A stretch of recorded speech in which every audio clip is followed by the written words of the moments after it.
We start, as always, with Coach Boynton in Oklahoma State with its best seed for the NCAA tournament. You have to go all the way back to 2005. It's been such a wonderful season, a historical season. And, Coach, it was a great run and a historical run in the Big 12 tournament to take down West Virginia and the number 2 team in the country and then face a Texas team that had an extra day's rest. But nonetheless, Kansas City had to be lots of fun. What did you enjoy and appreciate most about your run in Kansas City? Just the resolve and competitive fight that our guys showed, to compete at the level that we did for 3 consecutive days. And mind you, now this is coming off of the toughest 5-game stretch to the end of the regular season of anybody in our league. Playing OU back-to-back, Tech, and then Baylor and West Virginia both on the road. So to show the resolve to still be able to do that against the level of competition again in Kansas City gave me great hope that if we were able to continue our season, which we are, that we will be battle-tested and ready to go against anything we see. With good reason, Cade Cunningham gets a lot of attention and the majority of attention when it comes to whether it's the media or the fans, whatever the case may be. But once again in Kansas City, we saw it. It might be Keelan Boone in one game, might be Bryce Williams in another. It was Rondell Walker in the game against Baylor. Any of a number of different guys outside of perhaps Cade Cunningham and Avery Anderson to an extent, Caleb Boone, somebody else, if not multiple guys, are stepping up and making plays. And it may not be the same guy every night. That makes you more dangerous, does it not? Yeah, our depth, I think, showed itself here in the last 3 weeks. That certainly he's the headliner. But we got a pretty good group of supporting cast members. And Avery Anderson has led that charge for most of the season. But like you said, we've gotten contributions from several different guys over the last few weeks. Caleb Boone showed up in a couple of these games and played big for us. Bernard Kuma was really good in both games against West Virginia. We're finally getting Isaac Likely back and moving again and getting some rhythm in his game. Rondell Walker and Keelan Boone as 3-and-D guys who can make plays off the ball. Matthew Alexander Moncrief was another guy who's played well for us. So our depth has certainly showed up here recently, and it's a good time for it to show up because you never know what you're going to need as you go into postseason. As we look ahead to your NCAA tournament draw, you are the number 4 seed. You'll be facing Liberty, who has a lot of experience in the NCAA tournament, a team that won the Atlantic Sun tournament. Your observations on Liberty, and you look at the analytics and you see a lot of opposite to you, which will make for an interesting discussion among the national people.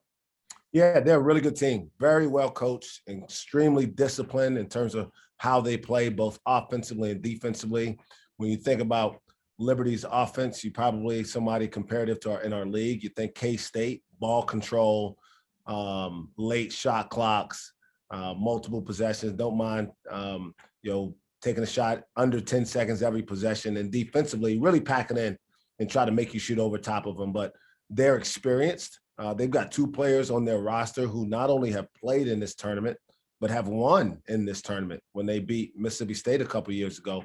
Got a coach who's had success at several different stops, and we know we're going to be up for a tall task. And so we'll have to take our young guys and really get them prepared for a team that's a lot different from many of the teams we played, but in particular, Oral Roberts, the way they shot the 3 early in the year, and K-State is some things we can draw from.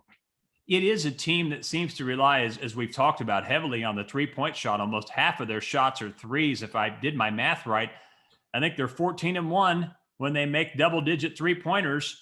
And when they've struggled from 3 and their offensive efficiency hasn't been good, that's when they've struggled. Obviously, is it safe to say guarding the 3-point shot is going to be a big key? Yeah. First and foremost, we got to understand how good they are. They can beat us if we don't bring it and we're not totally locked into doing our jobs well. But as it relates to a basketball schematic thing, taking away the 3 is certainly priority number 1. I think they're the only team in the country, and I'm going to say this, they're in the top 20 in 3-pointers taken by percentage of their shots. So percentage of shots taken, the number of those that are 3, they're in the top 20. And they're in the top 10 in 3-point percentage shooting, because they shoot about 39% as a team. And I think they're the only team that could claim both of those statistics. They shoot a lot of threes and they make a lot of threes. Well, as a matter of fact, yes, they are 10th in the country in 3-point field goal percentage, according to Ken Pomeroy, and they take the 15th most 3-point shots by percentage of field goals taken. So obviously, guarding the three will be important. You have a young team. It's a talented team, but you don't have a team with guys that have NCAA tournament experience. How significant is that, or is it? It is. They have a coach who, as a head coach, doesn't have experience doing this. But I've been here as a player. I've been here as an assistant coach. I know what to expect, and I've got confidence that we'll get them to understand the gravity of the moment. We do have guys who are hungry and excited about being here and looking forward to it. And one of the things I think that has benefited this team is not knowing everything, right? Being able to go to Morgantown and play without Cade and Ice, can't win, except these guys don't believe in that theory. And so the things that they don't know they're supposed to be worried about, they don't worry about. They just go out there and compete as hard as they can, for as long as they can, for each other.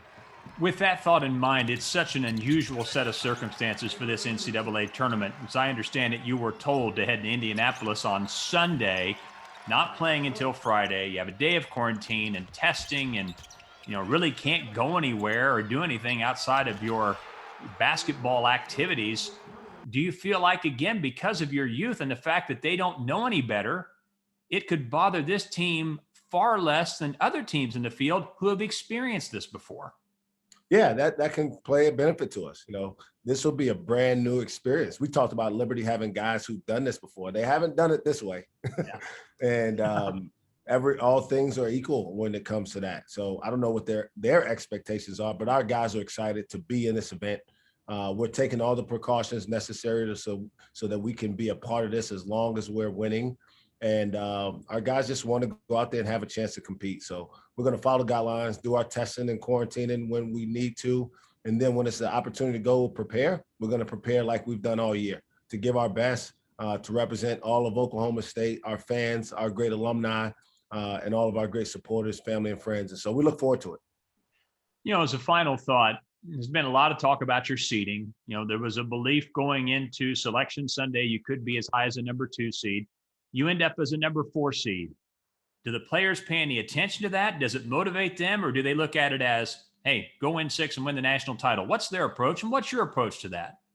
I think our approaches are the same. We're disappointed. We thought we don't like to see because we thought we earned better.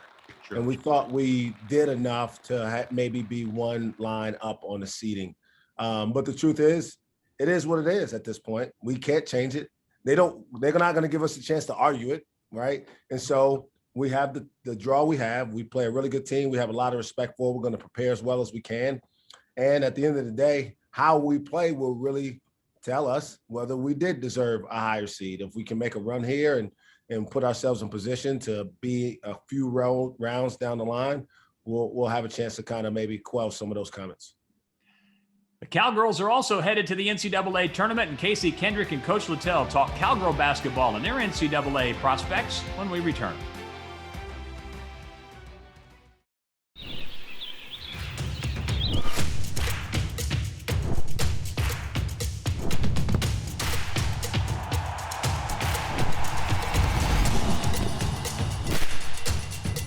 For all the ways you love to play, Academy Sports and Outdoors makes it easier than ever to get what you need and have fun out there. Get free shipping on your favorite brands at academy.com or get free curbside or in-store pickup at your Academy store.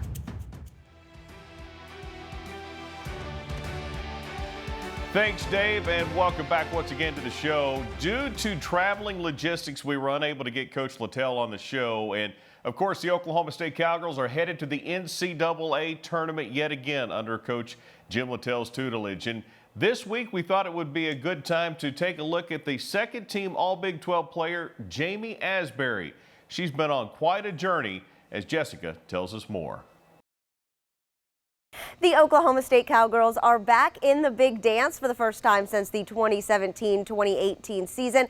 Oklahoma State finished the regular season tied for second in the Big 12 standings. A lot of the Cowgirls' success this season has come from their junior point guard, Ja'mee Asberry, who has been playing for something much bigger than herself. Every time I score, I just think about her. After every game, win or lose, I just think about her. Before every game, I'm praying to her, I'm praying to God. Tilda Asberry was her daughter's biggest fan. I always feel like this is for her. I just miss her yelling at me in the stands, "Come on, Ja'mee!" Like, that's all I heard. I knew it was her. If I didn't hear it from my dad, I definitely heard it from her. Ja'mee's mom was in the stands when she won a state title as a junior at East Central High School in Tulsa. But unfortunately, that would be the last game she'd get to see her daughter play. Just a few months later, Tilda lost her 3-year battle with lupus. There was good days, very bad days, really good days. And I would say my junior year when it was bad. It was really bad. I had to, this was before I even had my driver's license, I had to get up at 6 in the morning every day and take my sister to school and my brother and myself. There were days where I had to skip school and stay home with her. There was days where she was scared to fall asleep and, you know, she would ask me to hold her hand in the bed. Things didn't get any easier for Ja'mee. Not long after her mom passed away, she tore her ACL, causing her to miss her entire senior year of basketball. But despite all that, she never considered giving up. Everything that Ja'mee's going through now or have went through has prepared her for life. I mean, this goes well beyond just what's going on right now. I mean, with her mom getting sick, I mean, it all started when she was in the 9th grade, and you know, Ja'mee had a lot of responsibilities, and she did a good job with it, with managing, helping her mom out, and also, you know, academics and athletics. Although her mom isn't able to see her play in the orange and black, Ja'mee is exactly where she's supposed to be. Before Tilda passed, she and her husband James had some very important conversations about Ja'mee's future. I just shared bits and pieces of one of the conversations that I had with her, with the goals that she had set for Ja'mee, that, you know, she made me promise that I will follow through. And one of them was that, you know, make sure she finishes at Oklahoma State. No matter what happens, make sure she finishes. So I told her that, and I think that that's one of the moving factors in her continuing to play, her continue to you know, thrive academically. I just know that she feels like this is what her mom wants her to do, as if she was here telling her, hey, you gotta suck it up, you gotta keep playing, and you gotta do these things. Ja'mee is now a junior at Oklahoma State, and she's having the best year of her college career. She finished the regular season leading the Big 12 in three-point field goal percentage and was second in made three-pointers per game. She ranked in the top 10 in scoring, assists, and assist turnover ratio. She was also named to the All Big 12 second team. Ja'mee says her success comes from the hard work she put in during the offseason, but she also credits her guardian angel and her pink shoes. I think I'm having a better year this year because her favorite color was pink, and so I wear pink shoes, and I definitely think that this is her right now and not me playing. I feel like I'm back to myself, and I just think that I'm doing it for her every game. Good job, Jessica. Great piece there with Ja'mee Asberry, quite a young lady. The Cowgirls, by the way, an 8 seed, will play Wake Forest Sunday at noon. Let's take a break. When we come back, what's next for the Oklahoma State Cowgirls softball team? Kitty Gajewski joins us on set after the break.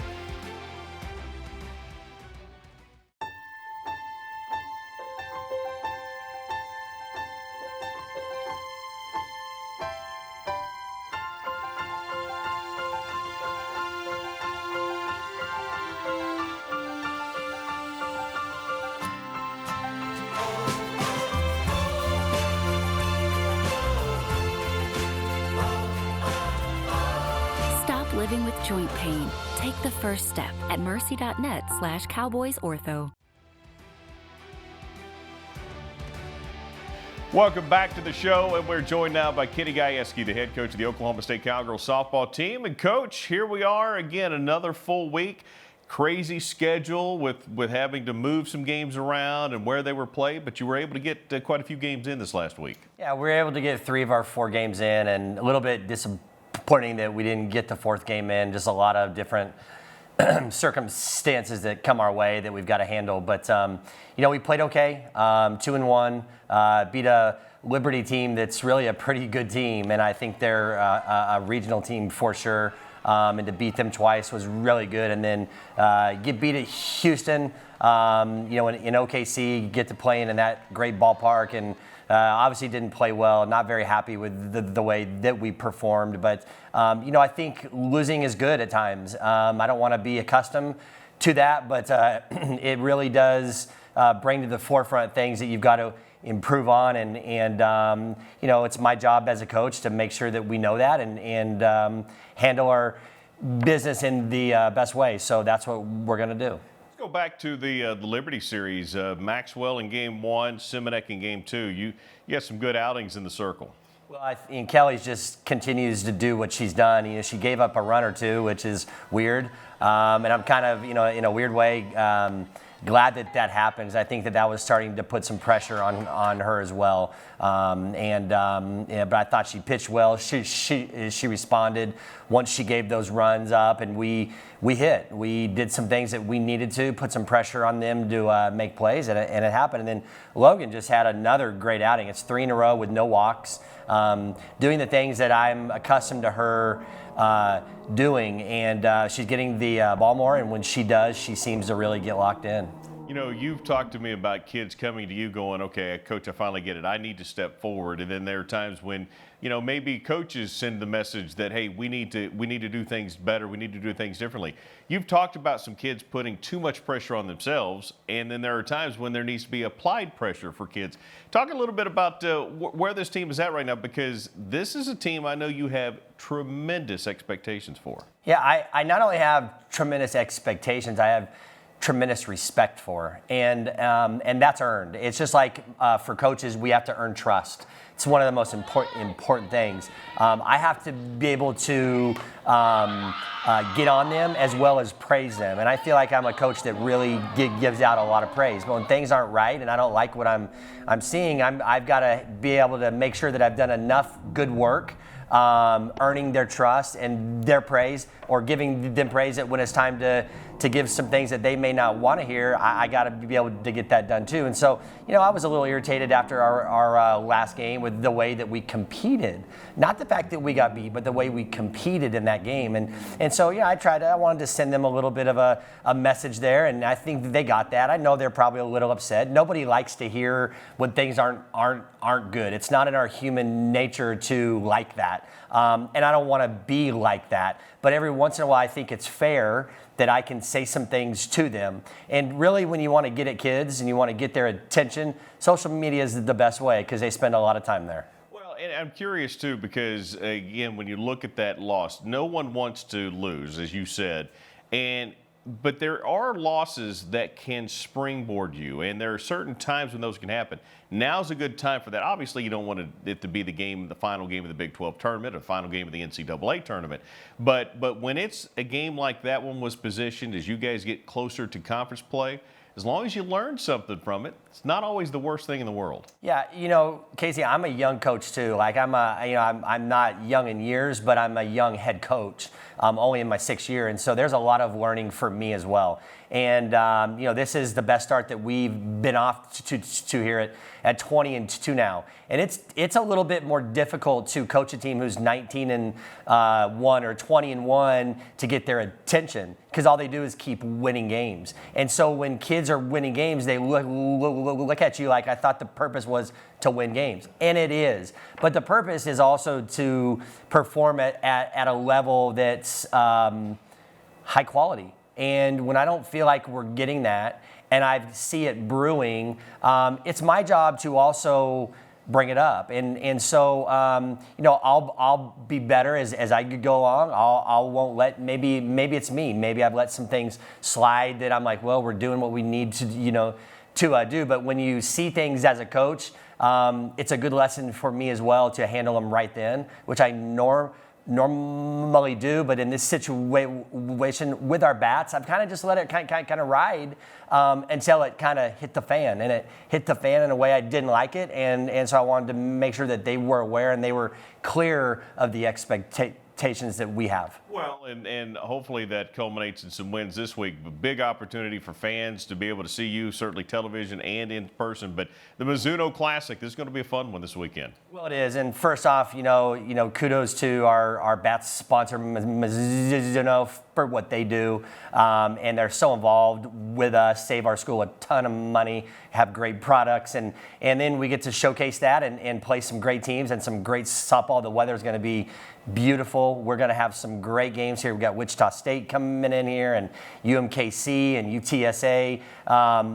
Like I said, we're at a point where, you hope that things are starting to loosen up here and our fans are showing up and doing the things that they can do. I'm just excited to jump back out here and play. Starts on Thursday at 5 o'clock. The Cowgirls will host Wichita State. For all the game schedule, go to okstate.com. Coach, appreciate it. Best of luck this weekend. Go Pokes. There you go. When speaking to the Pokes, we're going to talk Cowboy baseball. Josh Holliday joins us on the other side of the break. We're back right after this. We'll make this simple. It's time to go and get rewarded for it. The My Phillips 66 app saves you up to 25 cents per gallon of gas. That's right, up to 25 cents per gallon of gas. That means for every fill-up, you're saving money for your next adventure. That's a reward that keeps on going. The app is safe and easy. Plus, mobile pay offers fewer touch points during payment. So you can focus on going and saving. Download the My Phillips 66 app today so you can save more to go more. Phillips 66. Live to the full. One is intercepted.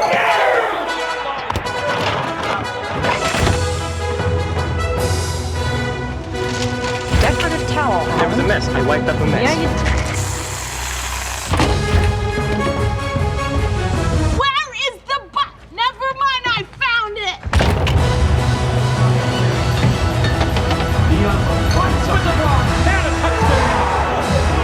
When game day is a go, there's a Bud Light there.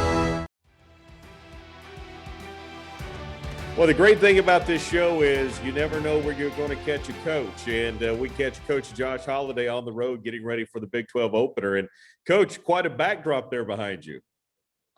Yeah, we're getting a little bit of a morning practice here at Old Globe Life Stadium, former home of the Texas Rangers, right across the street from Globe Life Field where we played last night. And the folks down here couldn't be any nicer, allowing us to get into a weight room and stay distanced from some of the public gyms to keep our boys safe. And we appreciate all their efforts, and playing down in Globe Life Stadium last night sure was a treat. Well, yeah, I can imagine, Coach. And, what a treat last weekend for a lot of different situations. Vanderbilt in town. First off, Oklahoma State versus Vanderbilt is just good for the game. Oklahoma State versus Vanderbilt, good for both programs. It's good for your fans. It's a great opportunity to let both teams get exposed to see what they need to work on. Good friends coming together. Just everything about every aspect of that series was really good. Well, it's definitely a good matchup. I think when you look back on it, obviously we had to play the doubleheader, which wasn't ideal. But with the rain on Friday, you didn't want to start a game and run the risk of having to stop it halfway through and then not getting to have Parker get his normal work in, and for Vanderbilt, Kumar Rocker. So we didn't want to play and get rained out, 40 minutes in. We ended up playing a doubleheader on Saturday. Game one was a battle. Kumar Rocker was probably even better than advertised. Parker competed hard, but their offensive team did a really nice job of hanging in there with him. And, they get us 5-0. They outlasted us and kind of outdueled us. The night game, good ball game going into the fourth. They hit a grand slam, and then the innings behind that kind of got away from us. So it gave us a chance on Sunday to see what we were made of. And I think the Sunday game for us anyway was where we took the most from that series, was our ability to respond, our ability to bounce back, and our ability at home to show a great amount of pride in winning game three. But to your point earlier, great baseball, two great sets of athletes. Vanderbilt's an elite program. They are the defending national champions, and we see why when you're on the field with them. Very few mistakes, extremely well prepared, and physically incredibly talented team. So it was good for us. It woke us up in some ways, showed us some areas we can get better at, and also confirmed in our own eyes some things that we're pretty good at as well. So we take that information and we move forward. Yeah, a gut check, a little bit, an opportunity to salvage the series. You do that. And then you get a midweek game, Coach, before your opener against Texas Tech in the Big 12, taking on Louisiana Monroe. Yeah, strange game. Got off to a tough start. Didn't have quite the rhythm early in the game that you need. Fell behind. And to Louisiana Monroe's credit, they played exceptionally well. They hit the ball to all fields. They hit the ball consistently throughout the game. And we just flat got beat Tuesday night. And as I told the players, I should have done a better job of having us back on point, ready to compete on Tuesday. But that one got away from us. And in all honesty, Louisiana Monroe deserves the credit. They beat us. We wake up this morning and we lick our wounds and we get back up on the horse and we start riding again and prepare for what's going to be a super challenging series out in Lubbock against a very good Texas Tech team. Yeah, and Coach, real quickly as we wrap it up, just on the road, opening up Big 12 play, the non-conference, we've navigated that. O'Brate is open. Now it's about settling in and start competing for a Big 12 championship. You're exactly right, Casey. I think some of the key steps of getting your season started and really checking some important boxes and kind of figuring out who you are, what your home feels like, getting a little bit of a profile built as a team so you know what you're good at, what you need to improve upon. The pre-conference schedule did that for us, and I feel very good about where we're at, and I'm very encouraged about where we're headed. So tough draw week 1 at Lubbock, at Texas Tech, but if you're going to play a team like Texas Tech, who I believe was picked to win the league, you play them early, you get out there on their turf, and you got to go head-to-head with them and see in the early stages of the season just where you're at, and they're off to a great start as well. So should be some regional caliber baseball early in the conference season. Coach, best of luck. Appreciate the time, and we'll see you when you get back to Stillwater. Okay, thank you, guys. Hey, we want to say thanks to Mike Boynton. We want to say thanks to Ja'mee Asberry, Kenny Gajewski, and Josh Holliday. For Dave Hunziker, Jessica Morrey, I'm Casey Kendrick. See you guys next time on the OSU Roundup.